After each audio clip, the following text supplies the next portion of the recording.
I remember when it first started, after it started, two people got up during Joys and Concerns. One lit a candle and made a really heartfelt spiritual statement. And the next person got up and made a blatantly political statement.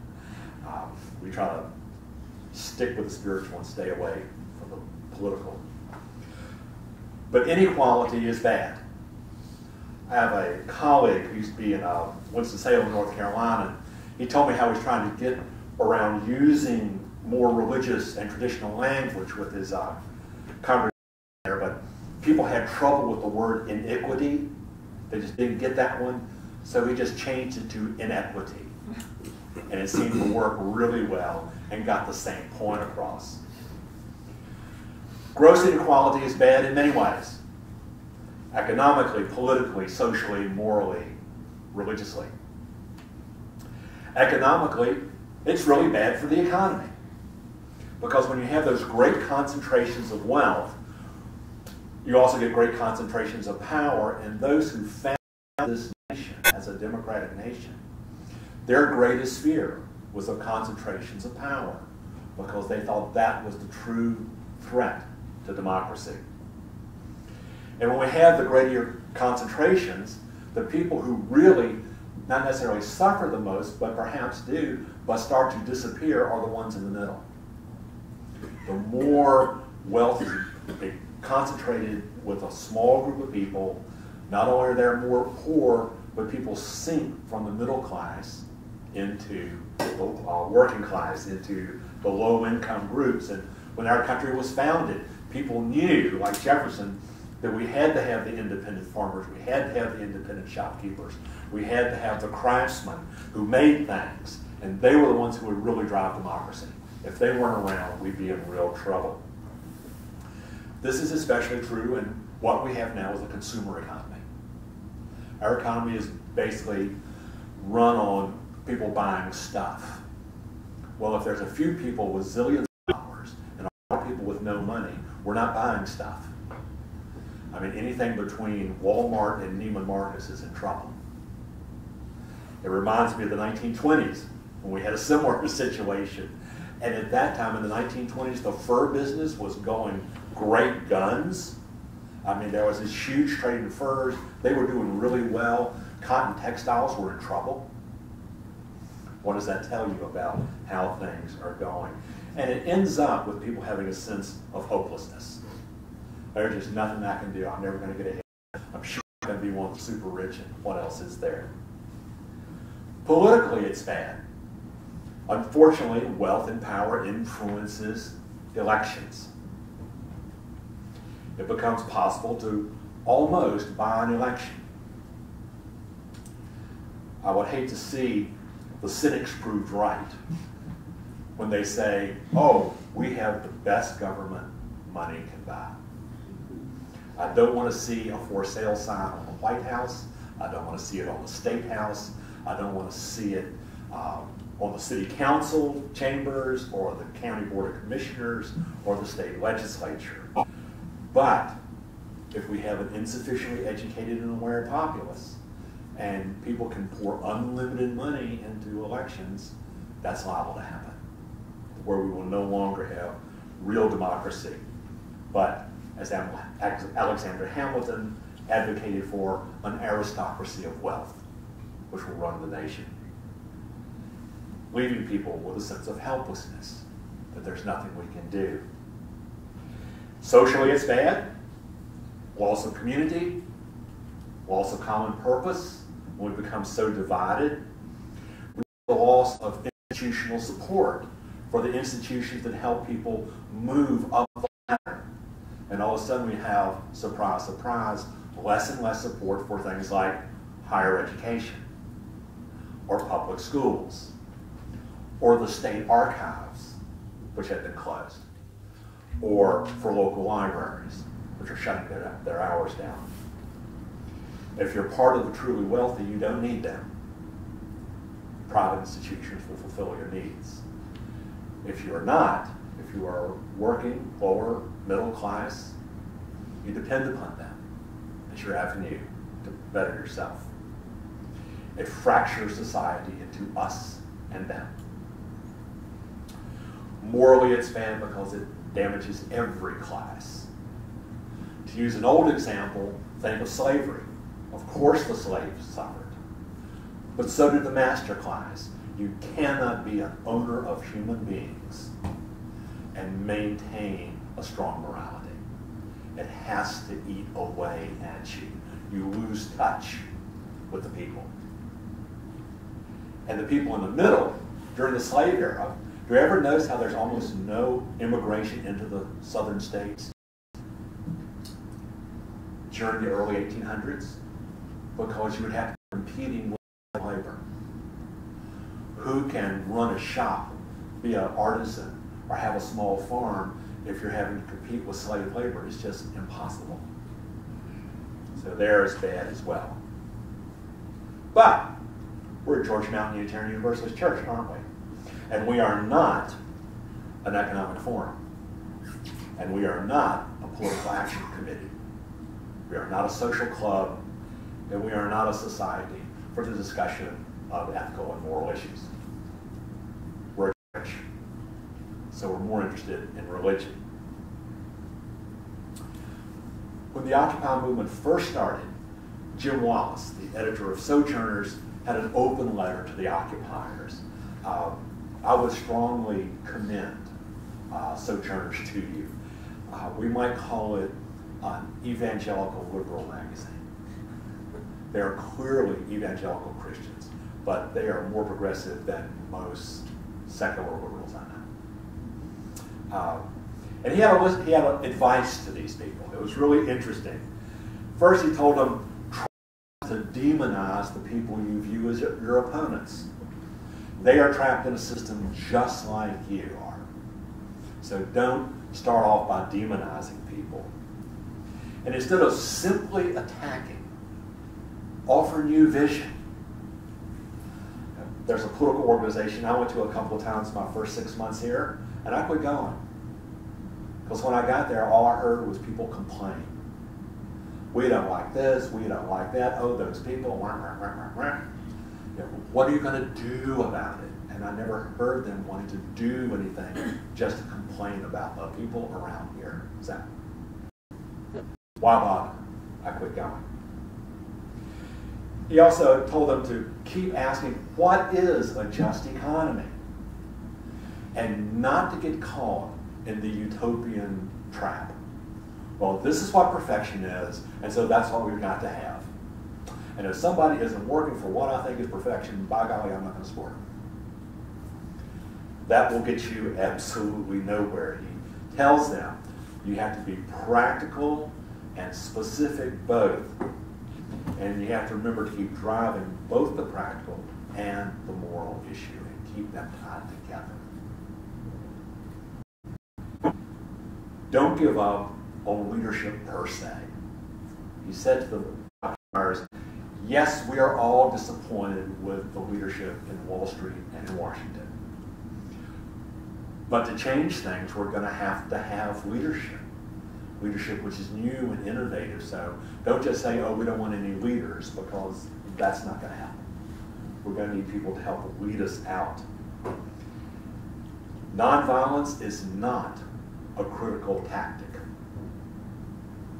It is a necessary commitment to channel the anger, to channel the unhappiness into useful work. Otherwise, you descend into anger and anarchy, and the only thing you promote then is cynicism and nihilism. And that will get us nowhere.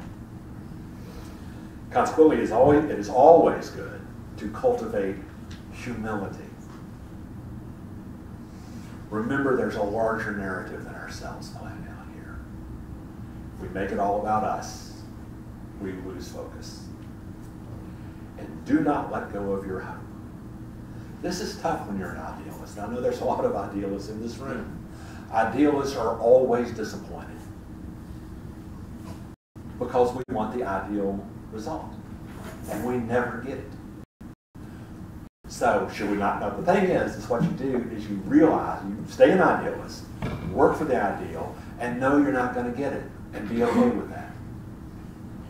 Try to find a way to make it better. Go move on to something else.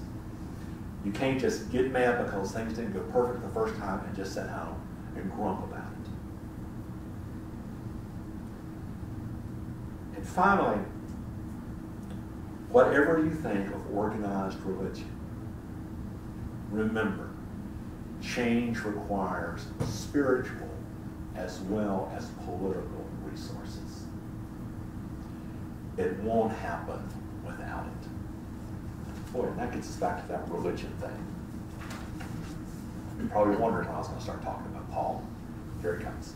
Not that Paul. The other one. Paul is not the most popular author in a lot of UU congregations. There are some good reasons for that, but one of the main reasons is we have studied him insufficiently. So who is this Paul guy, and what did he do? And what does Corinth have to do with this? We have to understand Paul's MO. Paul felt he had a vision. I would say he had a vision. As far as he was concerned, he did. And he wanted to become an apostle, which is a bit ambitious. So what he decides to do, because he has a little conflict back in Jerusalem with people who actually knew Jesus, like Peter, the main disciple, and James, his brother, Sal. He says, look, I want to go and preach to the Gentiles, to the non-Jews. And they said, well, you can do that as long as you bring back a tangible expression of your support for the church in Jerusalem. And so he goes off, and he's got this thing he does. He goes to a city, and he sets up shop, and he helps start little house churches. All of the churches are house churches at this point. And he gets them going, and when he thinks they're on their feet, he leaves.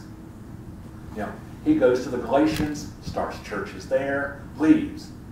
Goes to the Thessaloniki, starts some churches there, gets them going, leaves, goes to Corinth, starts some little house churches there, gets them going, leaves, goes to Ephesus. He just keeps on doing this. And so that's the reason for the character of his letters. Sometimes we get a little, just reading tedious because he's always fussing at somebody. But we have to remember who he wrote the letters. He's not writing a letter saying, hey, I'm going to be in your town in a couple months, and I'm going to start a new religious movement, and it's really cool, and this is why you want to be part of it. Now, he's been there, he's left, and it is a new religious movement, and nothing is written down yet. And there are other people preaching slightly different than him, and people have their old ideas, and so they get all confused, and they start doing all sorts of things. And so then he hears about it, so he writes a letter back to the people in Galatia, back to the people in the Thessalonians, back to the Thessalonians, back to the Corinthians, etc., going, look, you guys, you've got it all screwed up. This is what you need to do to fix it. And so he's always kind of fussing at people, but he tries to do it in a pastoral manner, even though he's giving them exhortations all the time. It's also worth knowing, in case you haven't studied any Bible in the last 20 or 30 or 40 or 50 years, there are 13 letters attributed to Paul. Every academic student of the Scriptures, worth powder and shot, will tell you that he for sure wrote some. They will all say that for sure he did write 3 of them. 1st and 2nd Timothy and Titus. They are way later. They are not Pauline. And the other 3 in the middle are still up for discussion. We're not sure. So, Paul didn't write everything that's attributed to him, and some of the stuff he wrote had additions stuck in later. So, we can't convict him of everything he's alleged to have written. So you have to put him in just a little bit of break. Well, when he writes back to the Corinthians, he's in Ephesus, and Corinth is a real interesting city. It's a really big, old city. It's been around for a long time, major urban center, major trade center. It's not far from Athens. Very prosperous. And very diverse, too, ethnically, religiously, culturally. A very diverse city. A place you would expect to have trouble, almost. So he writes back, and because he's heard about some problems. And there's a number of problems. Some people were saying, I got special gifts. I got more wisdom than you do, or I have more knowledge than you do, or I have spiritual gifts which you don't, so I'm better than you are, listen to me. There are cases of sexual immorality that nobody can do anything about because the people accused are patrons. So we don't want to upset the cart. Paul had anticipated this. 1 Corinthians is not the first letter he wrote to. We know he wrote at least one other because he refers to it. Because he mentions that when he first got to Corinth, there were people who wanted to sponsor him. I mean, whether you're a Christian or not, even among your pagan friends, if you were a wealthy person, wouldn't you like to have Paul as kind of your house philosopher? It would be good for your status. So when people offer to support him, he's going, you know, it's not going to be slaves and peasants supporting me. So he declines all support and sets up his tent-making shop. That way he's not beholden to anyone. No one can say, yeah, you got $40,000 in student loans. Either run the church the way I want you to, or you're fired. Which happens to a lot of ministers, including in the Unitarian Universalist Association. Most of you ministers graduate with $1,000 in student debt. And they go to and pays about $30,000 a year. They tend not to be very prophetic because they have families. It's tough. One of the other problems has to do with food. I mean, there's three of these. It sounds like a food fight. Because there's the whole question, can we eat idol meats? Which I think, ew. You know, what's that? Well, when they would have the pagan rituals, meat would be as offerings, but God didn't eat all the meat. So that people would. So he says, you know, if you're at a banquet somewhere and you find that they're eating idol meat, don't do it. Stay away from that. And maybe you shouldn't be going to those banquets anyway because they all support the empire. They're all hierarchical. Where you sit and what you're fed depends on your status. And then there's this whole question about the Lord's Supper. This is where it's interesting. Because when these house churches met, they were basically doing a potluck and communion tied together at the same time. And this is where I'm going to read to you. And you're going to know a few lines out of this. If you've ever been very much to a Christian church, you're going to recognize the third paragraph. Come right down, talk to me. Now, in the following instructions, I do not commend you. That not's a real important word. Because you come together, when you come together, it is not for the better, but for the worse. For to begin with, when you come together as a church, I hear there are divisions among you. And to some extent, I believe it. There have to be factions among you, for only so it will be that I'll become clear it up. Okay. When you come together, it is not really to eat the Lord's Supper. For when the time comes to eat, each of you goes ahead with your own supper. So it's like you go to a potluck and you eat what you brought, not what other people brought. You eat your own supper and another becomes drunk. What? Do you not have homes to eat and drink in? Or do you show contempt for the church of God and humiliate those who have nothing? What should I say to you? Should I commend you? In this matter, I do not commend you. For I have received from the Lord what I have also handed unto you, that on the night the Lord Jesus was betrayed, he took a loaf of bread, and when he had given thanks, he broke it, and said, "This is my body that is for you. Do this in remembrance of me." In the same way, he took the cup also after supper, saying, "This cup is the new covenant in my blood. Do this as often as you drink it in remembrance of me. For as often as you eat this bread and drink this cup, you proclaim the Lord's death until he comes. Whoever therefore eats the bread or drinks the cup of the Lord in an unworthy manner will be answerable to the body and the blood of the Lord. Examine yourselves, and Only then eat the bread and drink of the cup. For all who eat and drink without discerning the body, eat and drink judgment against themselves. For this reason, many of you are weak and ill, and some have died. But if we judge ourselves, we would not be judged. When we are judged by the Lord, we are disciplined, so that we may not be condemned along the world.